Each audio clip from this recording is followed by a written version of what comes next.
Hello नमस्कार दोस्तों, मैं राहुल कुमार अपने यूट्यूब चैनल यूवीएन एकेडमी में स्वागत करता हूं। जैसा कि पिछले वीडियो में मैंने जीएस दृष्टि समसामयिक घटना चक्र का बायोलॉजी का सेशन चल रहा है।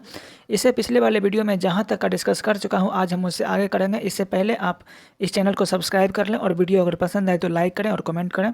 चलिए बिना देरी किए हुए अपने टॉपिक की ओर आगे बढ़ते हैं। तो आज मेरा टॉपिक जीएस दृष्टि का साइंस बुक का जो भी आगे है, बायोलॉजी पोर्शन का आगे चल रहा है डिस्कशन। तो चलते हैं उससे आगे। इसमें कहता है कि मछलियों के नाम से समानता रखने वाले विभिन्न जीव, जैसे हो गया जेलीफिश। जेलीफिश में क्या है? नाइडेरिया एवं निडेरिया। ठीक है।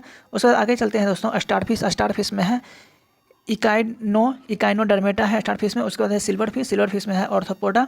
ये किस संख्या आता है? ऑर्थोपोडा संख्या आता है सिल्वर फिश। उसके बाद आज ये कटल फिश में। कटल फिश आता है मोलस्का के अंतर्गत। उसके बाद हेग फिश आता है साइक्लोस्टोमेटा के अंतर्गत आता है। उसके बाद ये डेली फिश आता है मोलस्का के अंतर्गत। उसके बाद ये क्रे फिश दोस्तों आता है ऑर्थोपोडा के अंतर्गत, ऑर्थोपोडा संघ के अंतर्गत आता है। उसके बाद रेजर फिश हमारा आता है मोलस्का के अंतर्गत आता है। तो दोस्तों ये मेरा मछलियों के विभिन्न नाम था। उसके चलते आगे है सरीसृप से जुड़े विभिन्न तत्व, यानी महत्वपूर्णतः सरीसृप से जुड़े हुए। चलिए थोड़ा सा जूम कर लेते हैं। तो सरीसृप से जुड़े हुए विभिन्न तत्व में है कि घोंसला बनाने वाला कौन सा सांप है, उसका क्या नाम है? किंग कोबरा है। उसके बाद है विश्व की एकमात्र छिपकली जो जहरीली होती है, जिसका नाम है गिला मॉन्स्टर, जिसको कि हेलोडर्मा भी कहते हैं। उसके बाद संसार का सबसे जहरीला सांप कौन है? हाइड्रोफिस नामक समुद्री सांप है। ठीक है। उसके बाद जमीन पर रहने वाला जहरीला सांप हो गया इनलैंड ताइपेन। उसके बाद दोस्तों बिल बनाने वाली छिपकली कौन है? इसका नाम है मेबुया एवं स्किंग। उसके बाद दोस्तों सरीसृप का योग कहलाता है किसको? मोसोजोइक को क्या कहते हैं? सरीसृप का योग कहलाता है। उसके बाद है दोस्तों पक्षी वर्ग से संबंधित परीक्षा उपयोगी तत्व है पक्षी वर्ग से संबंधित में। इसमें सबसे बड़ा जीवित पक्षी कौन है? तो सबसे बड़ा जीवित पक्षी कौन है? शुतुरमुर्ग हो गया। उसके बाद है सबसे छोटा पक्षी कौन हो गया? हमिंग बर्ड हो गया। उसके बाद है उड़ न सकने वाली पक्षी कौन है? कीवी एवं हेमू हो गया। उसके बाद दोस्तों सबसे तेज उड़ने वाली पक्षी कौन है? Peregrine falcon. पक्षियों का वाक यंत्र क्या होता है? वो होता है शब्दाग्नि। उसके बाद दोस्तों सबसे प्राचीन पक्षी कौन है? आर्कियोप्टेरिक्स सबसे प्राचीन पक्षी है, जो कि किस युग के अंतर्गत है? जुरासिक युग के अंतर्गत आता है। अब चलते हैं दोस्तों आगे की ओर। आगे है हमारा, इसमें विभिन्न नाम वाली वास्तविक मछली है। ठीक है। वास्तविक मछली ये सब हो गया। जैसे हो गया फ्लाइंग फिश, वो पिक्चर के साथ है। इस बुक का सबसे ज़्यादा खासियत इस बात की है जो कि पिक्चर के साथ दिया हुआ है, जो आपके माइंड में डायरेक्ट सेट करेगा। ठीक है। आज ये फ्लाइंग फिश हो गया। उसके बाद ये हो गया पाइप फिश हो गया। देख रहे हैं पाइप की तरह लग भी रहा है। उसके बाद समुद्री घोड़ा हो गया। ये सब फिश है। ये बहुत ही क्वेश्चन पूछा जाता है। समुद्री घोड़ा ऑप्शन ये जस्ट लाइक एक रीजनिंग टाइप में पूछ लेता है। 4-3 को मछली का नाम दे देगा, इसमें ये समुद्री घोड़ा दे देगा, बोलेगा इसमें बताइए कौन वास्तविक मछली नहीं है। तो नाम से लगता है कि मछली नहीं होगा, लेकिन ये मछली है समुद्री घोड़ा। उसके बाद अजीब कहता है डॉग फिश है दोस्तों। उसके बाद है कि कैट फिश के बाद है दोस्तों ग्लोव फिश। उसके बाद है गोल्ड फिश हो गया। देख रहे हैं गोल्डन टाइप का लग भी रहा है। उसके बाद है क्या दोस्त? Pedal fish. ठीक है। अब चलते हैं आगे की ओर। आगे है परीक्षा दृष्टि से। देखिए इसमें क्या है कि 4 कक्षीय वाला सरीसृप, यानी कौन हो गया? मगरमच्छ हो गया। ठीक है। 4 कक्षीय हृदय वाला सरीसृप कौन हो गया? मगरमच्छ हो गया। अंडे देने वाले स्तनपायी जीव कौन है? एकिटना एवं प्लेटिपस। ठीक है। उसके बाद है भारत की विशालतम मृग प्रजाति कौन है? नीलगाय हो गया। उसका दोस्तों उड़ने वाली स्तनपायी कौन हो गया? चमगादड़ हो गया। 6 टांग वाले जीव क्या कहलाते हैं? ये कहलाते हैं कीट वर्ग। उसके बाद सफ़ेद रक्त वाला जीव क्या होता है? तिलचट्टा होता है सफ़ेद रक्त। यानी क्वेश्चन पूछा कि कौन सा जीव है जिसका ब्लड सफ़ेद होता है? तो कौन सी होगा? क्या हो जाएगा दोस्तों? ये हो जाएगा तिलचट्टा हो जाएगा। ठीक है।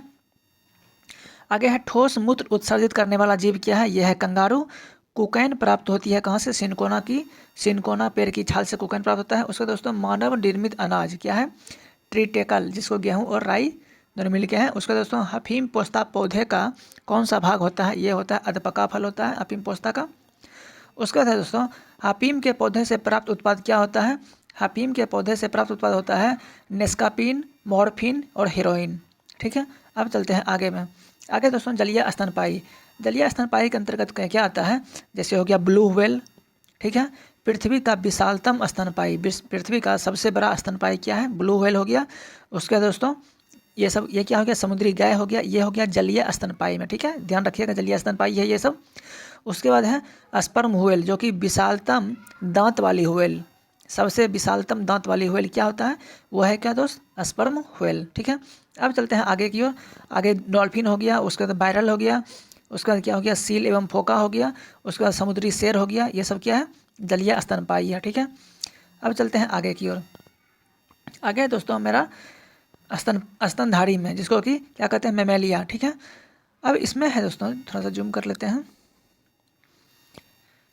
अंडे देने वाली स्तनपायी स्तनधारी क्या है, प्रोटोथीरिया। ठीक है, प्रोटोथीरिया में है कि अंडे देने वाले स्तनधारी, उदाहरण में क्या हो गया, एकिडना हो गया, प्लेटिपस हो गया, ये सब क्या है, अंडा देने वाली स्तनधारी है। ठीक है, अब चलते हैं आगे की ओर।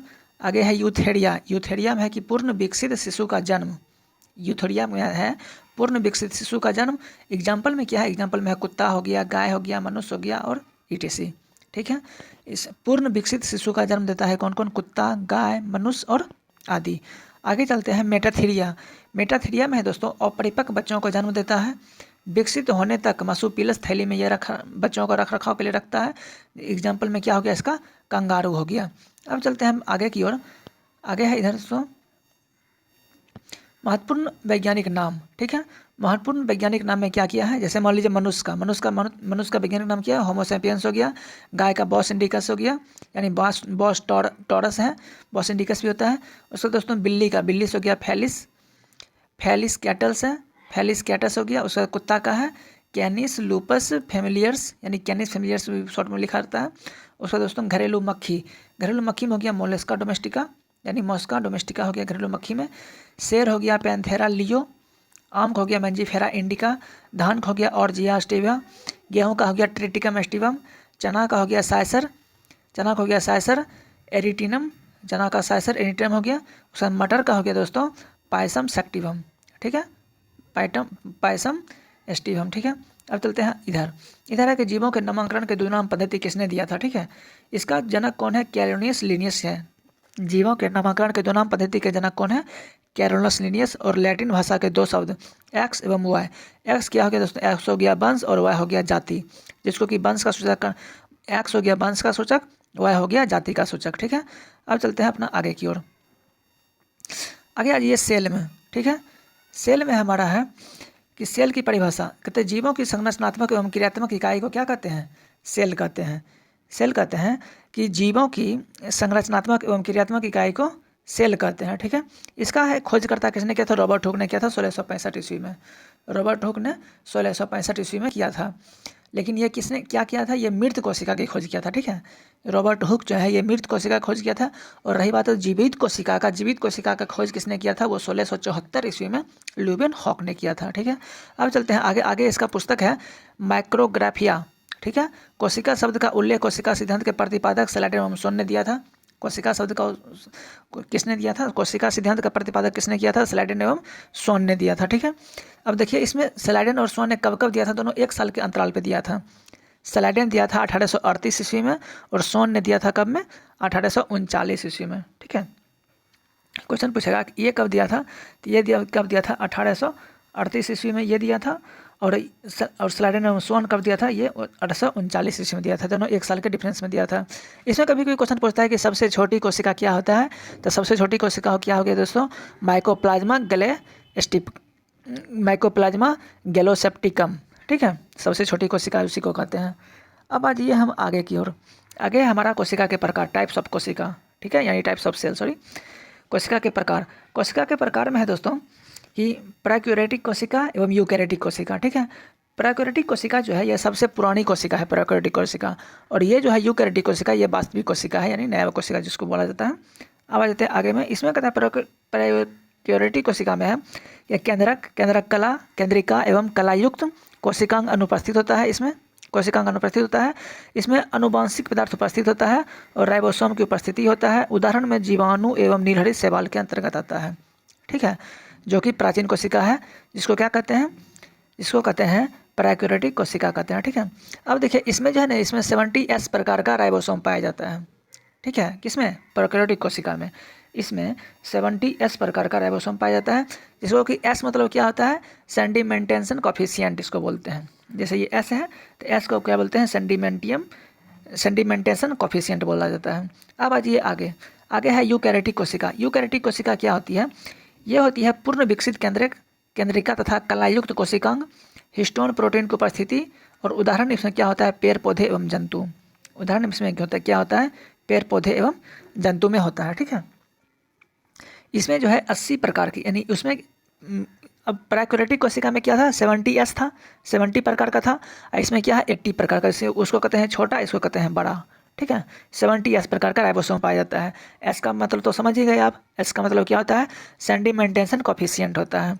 अब चलते हैं अपना आगे की ओर। आगे है कि कोशिका के भाग। ठीक है, कोशिका के भाग क्या होता है, जैसे होता है कोशिका भित्ति, जिसको कहते हैं क्या चीज़, सेल वॉल। ठीक है, इसी को सेल वॉल कहते हैं। इसमें कहता है कि यह सिर्फ पादप कोशिका में विद्यमान रहता है, सेलुलोज से निर्मित बना होता है, कोशिका का सबसे बाहरी आवरण होता है। ठीक है, यह पेड़ पौधे को, और ये कोशिका भित्ति जो होता है यह सेलुलोज का बना होता है। ठीक है, और यह केवल पादप में पाया जाता है, और यह पेड़ पौधों को यह क्या करता है, सुरक्षा करता है।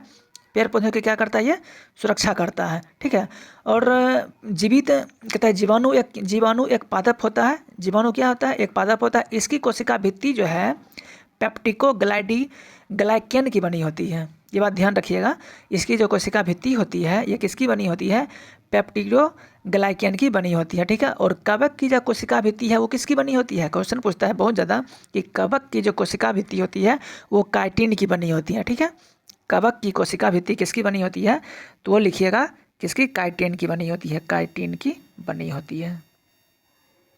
ठीक है, अब चलते हैं आगे की ओर। आगे हमारा है दोस्तों, आगे है माइटोकॉन्ड्रिया, जिसको कहते हैं सूत्रकणिका। ठीक है, माइटोकॉन्ड्रिया सूत्रकणिका। माइटोकॉन्ड्रिया की खोज किसने किया था, अल्टमैन ने किया था 1886 ईस्वी में। इसका नामकरण बेंडा ने किया था। श्वसन संबंधी क्रियाएं, उसके बाद जीवाणु एवं नीलहरित शैवाल में अनुपस्थित होता है। अन्य नाम क्या होता है, कोशिका का पावर हाउस। कोशिका का पावर हाउस कहते हैं माइटोकॉन्ड्रिया का। और क्रेब्स चक्र इसी में संपन्न होता है। माइटोकॉन्ड्रिया में क्या होता है, क्रेब्स चक्र संपन्न होता है। इसके फलस्वरूप इसमें क्या होता है, एटीपी तथा ग्लूकोज बनते हैं। क्रेब्स चक्र जो चलता है इसके साथ साथ इसमें एटीपी और ग्लूकोज बनते हैं, और जिससे हमें ऊर्जा मिलती है। इसी कारण से इसे कोशिका का पावर हाउस यानी शक्तिगृह कहते हैं। जैसे है ना, कोशिका का पावर हाउस कहते हैं। तो क्वेश्चन पूछेगा कोशिका पावर हाउस इसे किसे कहते हैं, क्यों कहते हैं, क्योंकि देखिए यहाँ पर क्रेब्स चक्र चलता है और इसके फलस्वरूप इसमें एटीपी यानी 38 प्रकार का, ठीक है, ये नोट कीजिएगा, 38 प्रकार का एटीपी और ग्लूकोज बनते हैं, और इसमें हमें ऊर्जा प्राप्त होती है। और इसी कारण से इसे कोशिका का पावर हाउस कहा जाता है। ठीक है, और माइटोकॉन्ड्रिया का जो आंतरिक दीवार होता है इसे क्या कहते हैं, क्रिस्टी कहते हैं। उसे क्या कहते हैं, क्रिस्टी कहते हैं। अब चलते हैं आगे की ओर।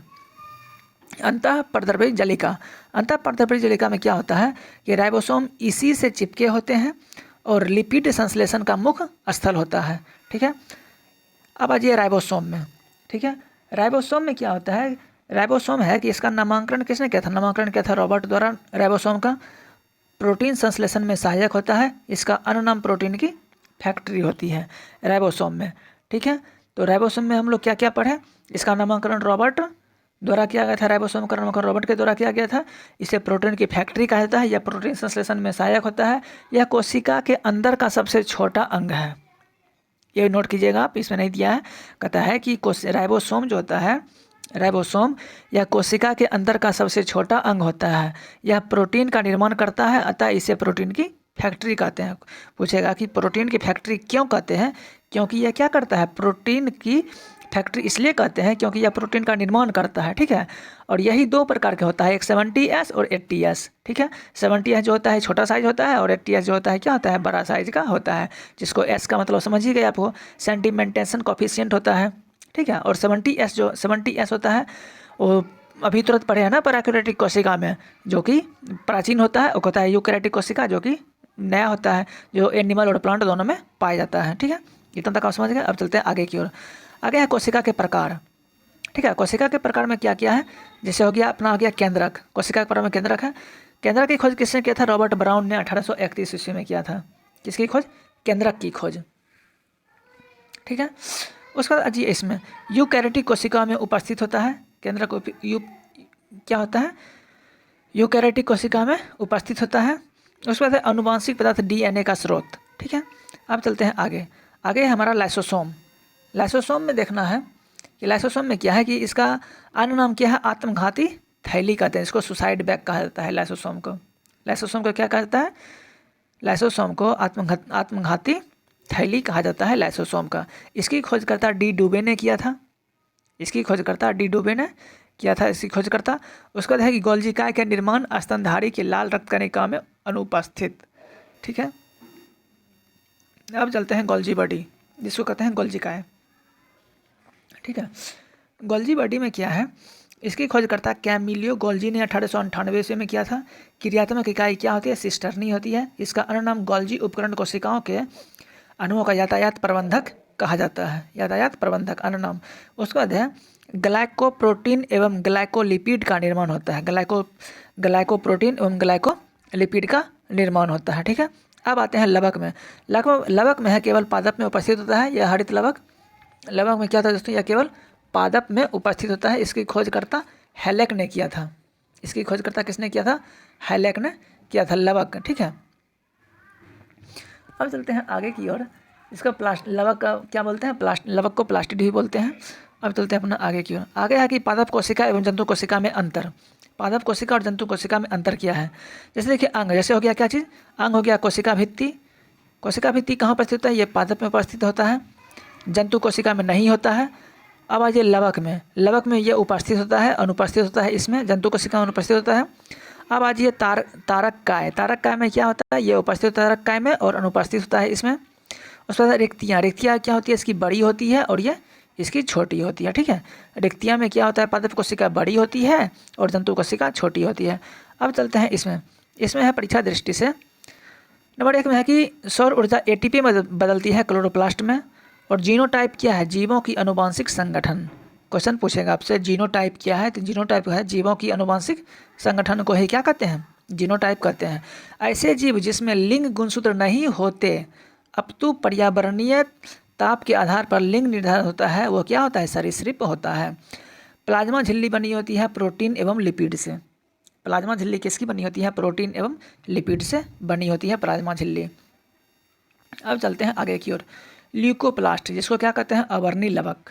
ठीक है, ल्यूकोप्लास्ट अवर्णी लवक, जिसको कहते हैं ल्यूकोप्लास्ट। ठीक है, अब देखते हैं इसमें क्या होता है। ल्यूकोप्लास्ट में क्या होता है कि सूर्य के प्रकाश से वंचित पदार्थ भागों में विद्यमान होता है। ल्यूकोप्लास्ट रंगहीन लवक होता है। उसके बाद संग्राहक लवक होता है। उसके बाद अवस्थित क्या होता है, अवस्थिति कहाँ होता है, जड़ एवं भूमिगत तल में उपस्थित होता है। ल्यूकोप्लास्ट होता है जिसको अवर्णी लवक, जिसको कहते हैं ल्यूकोप्लास्ट को अवर्णी बलक। एक मिनट देख लेते हैं। अवर्णी बलक जो होता है ल्यूकोप्लास्ट, यह भोजन का संग्रह करता है। अवर्णी लवक भोजन का संग्रह करता है। यह जड़ तथा फल में पाया जाता है। ठीक है, अब चलते हैं दोस्तों अपना वर्णी लवक में, जिसको कि क्रोमोप्लास्ट कहते हैं। ठीक है, क्रोमोप्लास्ट यह एक तरह से रंग प्रदान करता है। ठीक है, यह क्या करता है, रंग प्रदान करता है। यह अवस्थित कहाँ होता है, पुष्प, फल भित्ति, बीज आदि इस सब में क्या होता है, अवस्थित होता है। इसका उदाहरण क्या है, टमाटर का लाल रंग लाइकोपीन के कारण। टमाटर का लाल रंग किसके कारण होता है, लाइकोपीन के कारण। चुकंदर का रंग बिटानिन के कारण। गाजर का रंग कैरोटीन के कारण। पत्तियों का पीला रंग कैरोटीन के कारण। और पादप की पराबैंगनी किरण से रक्षा हल्के नीले रंग का फाइकोसाइनिन। ठीक है, हल्के पीले रंग का फाइकोसाइनिन। अब चलते हैं दोस्तों इधर, यहाँ है हमारा पौधे से प्राप्त उत्पाद। ठीक है, पौधे से प्राप्त उत्पाद में क्या क्या है हमारा, जैसे देख लिए अदरक क्या है, परकंद हो गया, अदरक परकंद हो गया। आलू क्या हो गया, आलू हो गया स्तंभकंद एवं रूपांतरित तना हो गया। लहसुन क्या हो गया, लहसुन हो गया शकलकंद। उसका बाद सूरन, जिसको कि जिमीकंद कहते हैं, ये क्या हो गया, धनकंद हो गया। उसका बाद गन्ना हो गया, कौन सी, रूपांतरित तना हो गया गन्ना। उसका बाद दोस्तों सलजम हो गया, रूपांतरित जड़। गाजर हो गया, रूपांतरित जड़। शकरकंद हो गया, रूपांतरित जड़। ठीक है, उसका लौंग हो गया, पुष्प कलिका। केसर हो गया, पुष्प वर्तिका। उसका दोस्तों हल्दी हो गया, परकंद। हल्दी क्या हो गया, हल्दी हो गया परकंद। ठीक है, अब चलते हैं इधर परीक्षा दृष्टि में। इसमें लिखा हुआ है कि नाभिक केंद्रक के अतिरिक्त डीएनए की उपस्थिति वाले कोशिकांग हैं। कौन, माइटोकॉन्ड्रिया एवं हरित लवक। ठीक है, माइटोकॉन्ड्रिया एवं हरित लवक। आगे है कि जीवों के प्रत्यक्ष रूप से देखने वाले लक्षण क्या है, फिनोटाइप है। उसके बाद जीवों में अत्यधिक विविधता का क्या कारण है, उत्परिवर्तन, जिसको कहते हैं कुछ म्यूटेशन। ठीक है, अब चलते हैं आगे है हमारा परकर्मित कोशिका मृत्यु का कोशिकीय एवं आणविक नियंत्रण क्या है? यह है एपोप्टोसिस। ठीक है, अब चलते हैं आगे की ओर। आगे दोस्तों अनुवांशिकता, जिसको अनुवांशिकता की परिभाषा है हमारा कि ऐसी प्रक्रिया जिसमें आधुनिक लक्षण सजीवों के एक पीढ़ी से दूसरी पीढ़ी में प्रसारित होती है। ठीक है, एक पीढ़ी से दूसरी पीढ़ी में प्रसारित होती है, उसी को क्या कहते हैं? अनुवांशिकता कहते हैं। अनुवांशिकता के पिता क्या थे? ग्रेगर जेन मेंडल। अनुवांशिकता के पिता कौन थे? ग्रेगर जेन मेंडल थे अनुवांशिकता के पिता। इनका उद्यान मटर पर किया गया था, उद्यान मटर पर इसका प्रयोग किया गया था। किसका? अनुवांशिकता का। ठीक है, अब चलते हैं अपना आगे की ओर। आगे हमारा प्रभाविता के नियम। प्रभाविता के नियम में क्या क्या दिया है? इसमें है कि मेंडल द्वारा प्रतिपादित नियम मेंडल के द्वारा क्या क्या है? स्वतंत्र आव्यूहन का नियम, उसके बाद पृथक्करण का नियम। ठीक है, इसका अन्य नाम है युग्मकों की शुद्धता का नियम। आगे है हमारा इसमें आगे है अनुवांशिक लक्षणों को प्रसारित करने का माध्यम। अनुवांशिक लक्षणों को प्रसारित करने का माध्यम। प्रजातियों में क्रोमोसोम की संख्या निश्चित एवं स्थिर। खोजकर्ता कौन है? कार्ल विल्हम वॉन नागिडी 1842 ईस्वी में किया था। क्रोमोसोम अजय क्रोमसूत्र है गुणसूत्र, इसका नामकरण किसने किया था? बाल्डेयर ने किया था। क्रोमसूत्र की खोजकर्ता किसने किया था? बाल्डेयर ने 1888 में किया था। या जीन धारक होता है क्या चीज़? क्रोमोसोम। उसका दोस्तों इसमें जो है ना क्रोमोसोम जो होता है मनुष्य में कितना होता है? 23 जोड़ा यानी 46 पाया जाता है। इसकी खोज बाल्डेयर ने किया था। इसका ऊपरी भाग को सैटेलाइट कहते हैं। ठीक है, ये जो क्रोमोसोम होता है क्रोमोसोम जो होता है गुणसूत्र, इसका जो ऊपरी भाग होता है ना, ऊपरी भाग होता है उसको क्या कहते हैं? सैटेलाइट कहते हैं ऊपरी भाग को, और मध्य भाग को सेंटोमर कहते हैं। समझ गए? इसके मध्य भाग को सेंटोमर कहते हैं और ऊपरी भाग को सैटेलाइट कहते हैं। क्वेश्चन पूछेगा आपको क्रोमोसोम के मध्य भाग को क्या कहते हैं? तो क्रोमोसोम के मध्य भाग को सेंट्रोमर कहते हैं और ऊपरी भाग को सैटेलाइट कहते हैं। ठीक है, और इसके निचले भाग को टेलोमर कहते हैं। क्रोमोसोम के निचले भाग को टेलोमर कहते हैं, और इसके बीच में धागे के समान संरचना पाई जाती है जिसे क्या कहते हैं? अरान कहते हैं। ARAN, इसको क्या कहते हैं? अरान, ARAN, अरान कहते हैं। तो क्रोमोसोम से हम कितना चीज़ समझ गए? 3-4 टॉपिक हम क्रोमोसोम से समझ गए। क्रोमोसोम में पहले ऊपरी भाग को सैटेलाइट कहते हैं, उसके निचले भाग को टेलोमर कहते हैं, मध्य भाग को सेंट्रोमर कहते हैं, और इसके बीच का जो धागे की संरचना पाई जाती है उसे अरान कहते हैं। ठीक है, ये क्रोमोसोम के अंतर्गत आता है। अब आ जाइए अनुवांशिकता की मूलभूत इकाई। ठीक है, अनुवांशिकता की मूलभूत इकाई क्या है? अनुवांशिकता की मूलभूत इकाई है कि अनुवांशिक लक्षण धारण करने वाली क्रोमोसोम पर स्थित DNA से बनी अति सूक्ष्म संरचनाएं, जीन का अनुक्रम, जीनोम, अनुक्रम के आधार में परिवर्तन, अनुक्रम के आधार पर परिवर्तन। उसके बाद आगे है हमारा उत्परिवर्तन, जिसको म्यूटेशन कहते हैं। अब आइए इधर कहता है जीनोम के सभी गुणसूत्र का संरचनात्मक एवं क्रियात्मक संगठन। उसके बाद प्रक्रियात्मक संगठन, जीनोम चित्रण, नामकरण करता क्या है? विल्हेम जोहानसन 1909 में इसका नामकरण किसने किया था? जोहानसन ने इसका नामकरण किया था। अब आ जाइए आगे है हमारा सर्वप्रथम मक्का में प्रयोग किया गया था। इसका खोजकर्ता कौन था? बारबरा मेल्डिकटॉप, USA के थे। उसका नोबेल पुरस्कार उसको कब दिया था? 1983 ईस्वी में दिया गया था। अब आ जाइए जंपिंग जीन, जिसको पल्लवमान जीन कहते हैं। कोशिकाओं में DNA के खंड, जिसको कि ट्रांसपोजोन, ऐसे अनुवांशिक तत्व जो एक गुणसूत्र में एक स्थान से दूसरे स्थान जाने में समर्थ होता है। ऐसे गुणसूत्र जो कि एक स्थान से दूसरे स्थान जाने में क्या होता है? समर्थ होता है। ठीक है, तो कुछ गुणसूत्र ऐसे होते हैं क्रोमोसोम जो कि जैसे मनुष्य में 23 जोड़ा पाया जाता है, उसके बाद मटर में 14 पाया जाता है, प्याज में 16 पाया जाता है, टमाटर में 24 पाया जाता है। बहुत सारा ऐसा है जो कि जैसे चंपांजी में कितना पाया जाता है? 48, तंबाकू में 48, 3 कॉमन है, 3 याद रखिएगा। जैसे आलू में 48, चिंपांजी में 48 और तंबाकू में 48। सबसे अधिक पाया जाता है तो टेरिडोफाइट्स में पाया जाता है सबसे अधिक। 1600 से अधिक 1600 लगभग पाया जाता है। ठीक है, 1600 ज़्यादा ही पाया जाता है, लेकिन टेरिडोफाइट में सबसे अधिक पाया जाता है। अब आगे हमारा क्या चीज़ है? ट्रांसक्रिप्शन। आगे क्या है? ट्रांसक्रिप्शन है। ट्रांसक्रिप्शन क्या होता है, एक होता है ट्रांसक्रिप्शन, एक होता है रिवर्स ट्रांसक्रिप्शन, ठीक है। तो एक ट्रांसक्रिप्शन और एक रिवर्स ट्रांसक्रिप्शन कहते हैं। तो ट्रांसक्रिप्शन और रिवर्स ट्रांसक्रिप्शन किसे कहते हैं, सबसे पहले ये हम समझ लेते हैं। जैसे देखिए डीएनए से आरएनए जब बनेगा ना तो उसे क्या कहते हैं, ट्रांसक्रिप्शन कहते हैं। जैसे लिखा हुआ है, क्या लिखा हुआ है, ट्रांसक्रिप्शन, ट्रांसक्रिप्शन लिखा हुआ है। तो डीएनए से जब आरएनए बनेगा तो उसे ट्रांसक्रिप्शन कहते हैं, और आरएनए से जब डीएनए बनेगा तो उसे रिवर्स ट्रांसक्रिप्शन कहते हैं, ठीक है। समझिए क्वेश्चन आप, डीएनए से आरएनए बनेगा तो ट्रांसक्रिप्शन कहेंगे, और आरएनए से डीएनए बनेगा फिर पुनः तो उसे रिवर्स ट्रांसक्रिप्शन कहते हैं, ठीक है। अब चलते हैं आगे, डीएनए हो गया, उसके बाद आरएनए हो गया। तो डीएनए का फुल फॉर्म क्या होता है, डायऑक्सी राइबो न्यूक्लिक एसिड, और आरएनए का क्या होता है, राइबोज न्यूक्लिक एसिड, ठीक है। अब चलते हैं आगे, डीऑक्सी राइबोज शर्करा। डीऑक्सी राइबोज शर्करा की खोजकर्ता स्विस रसायन शास्त्री फ्रेडरिक मिस्चर ने 1869 ईस्वी में किया था। इसकी कुंडलीदार विन्यास की खोज डॉक्टर वाटसन, जेम्स वाटसन ने किया था, और doctor Francis crack, MHS Wilkinson तथा फ्रैंकलिन ने 1953 ईस्वी में किया था। आगे हमारा है नाइट्रोजनी बोस। नाइट्रोजनी बोस में क्या है, एडेनिन, ग्वानिन एवं थाइनिन, एडेनिन, ग्वानिन एवं थाइनिन। इसमें क्या है कि न्यूक्लिक एसिड प्रयोगशाला में सर्वप्रथम संश्लेषण। अब जी इसमें डीएनए में क्या है हमारा, डीएनए है डीएनए और आरएनए, ठीक है, डीएनए और आरएनए। डीएनए में क्या है कि डीऑक्सीराइबोज शर्करा, बेस में क्या है एडेनिन, ग्वानिन, थाइमिन एवं साइटोसाइनिन। अवस्थित क्या है, मुख्यतः केंद्रक एवं मुक्त कुछ मात्रा में माइटोकॉन्ड्रिया एवं हरित लवक में होता है। आरएनए में क्या होता है, राइबोज शर्करा होता है, बेस क्या होता है, थाइमिन के स्थान पर यूरेसिल, ठीक है, इसका बेस होता है थाइमिन के स्थान पर यूरेसिल। कहाँ अवस्थित होता है, अवस्थिति इसका कहाँ होता है, केंद्रक एवं कोशिका द्रव दोनों में अवस्थित होता है, ठीक है। अब चलते हैं आगे की ओर, जैसे हो गया ट्रांसफर आरएनए, ठीक है, ट्रांसफर आरएनए।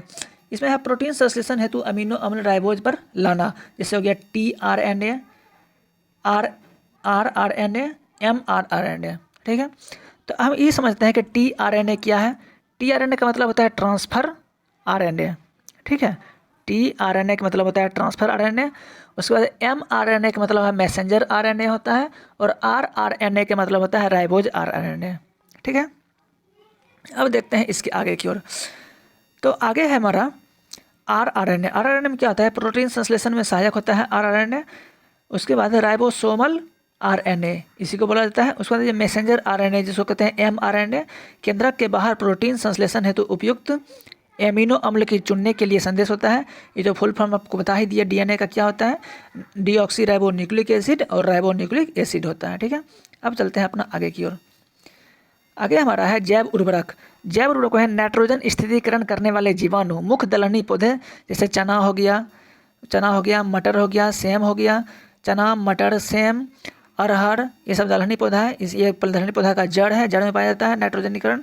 उसके बाद है कि महत्वपूर्ण तत्व है कि डीएनए में उपलब्ध यौगिक जो एमिनो अम्ल नहीं बनाता है उसे क्या है, टायरोसिन, ठीक है। डीएनए में मौजूद शर्करा क्या है, डीऑक्सीराइबोज। राइबोसोम्स क्या होता है, आरएनए।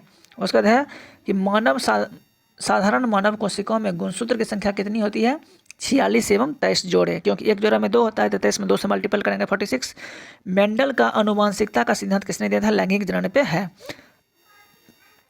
अब ये इसमें है कि नाइट्रोजन स्थिरीकरण में सहायक जीवाणु, जैसे हो गया सोयाबीन क्या है, राइबोजोबियम जेपोनिकम, ठीक है। उसके बाद है 3 पत्तियाँ घास, 3 पत्ती वाला जो घास होता है उसी को क्या बोला जाता है, 3 पत्तियाँ घास। 3 पत्तियाँ घास में क्या है, राइजोबियम ट्राइफोली।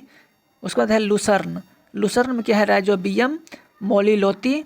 जलीय फर्न में है एनाबिना एजोली।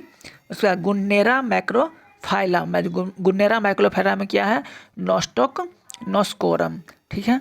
तो ये था दोस्तों मेरा बायोलॉजी आज का टॉपिक, यहीं पे समाप्त होता है। चलिए अच्छा लगे तो लाइक कीजिएगा, चैनल को सब्सक्राइब कीजिएगा और अपने दोस्तों के भी शेयर कीजिएगा। और इससे यहाँ तक कंप्लीट होने के बाद नेक्स्ट वीडियो कल हम लाएंगे। तो चलते हैं, इसी के साथ विदा लेते हैं। धन्यवाद, जय हिंद।